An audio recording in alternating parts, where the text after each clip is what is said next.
Assalamualaikum warahmatullahi wabarakatuh. First of all, I would like to thanks to Allah Subhanahu wa Ta'ala for the blessing and guidance so that I can standing here and talk about nurturing youth through critical thinking with you. Salawat and salam I pour out to the Prophet Muhammad SAW who bring us from darkness to the very bright era like this. My name is Amelia Farras from Senior High School AR-ROHMAH Malang, and I will deliver you this speech. Okay, so before I'm into the main topic, our boarding school can nurture our youth through critical thinking? The answer is yes, definitely yes. As a boarding school student, can improve myself through critical thinking here. How? Because as we know, the boarding school limited the student access from outside the boarding school, right?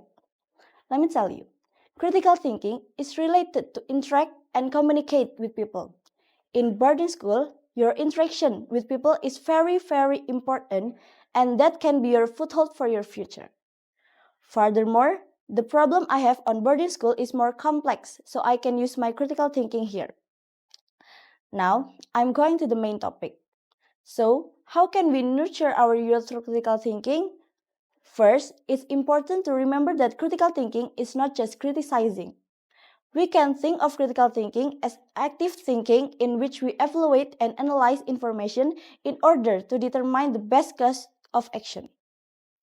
In today's rapidly changing world, the ability to think critically is more important.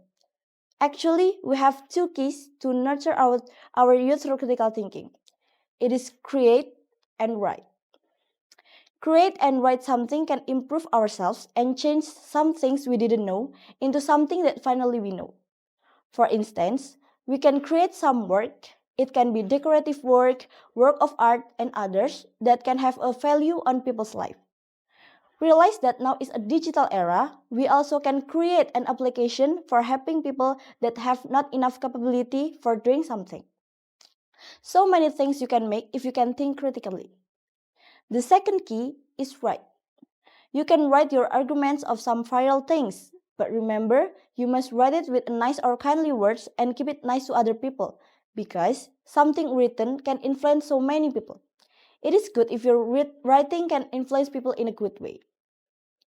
Overall, critical thinking is a fundamental skill that equips students with the ability to analyze information, evaluate different perspectives, and make informed decisions. A lack of critical thinking can impede constructive discussions and hinder the exchange of diverse perspectives. Thinking critically takes effort and sometimes struggle to understand and analyze an argument. It is a skill that cultivated. On learning something, especially in school, critical thinking skill builds self-empowerment and confidence. Well, maybe that's all for me. I hope all words that come from me can influence you guys in a good way. Thank you so much for hearing. Wassalamualaikum warahmatullahi wabarakatuh.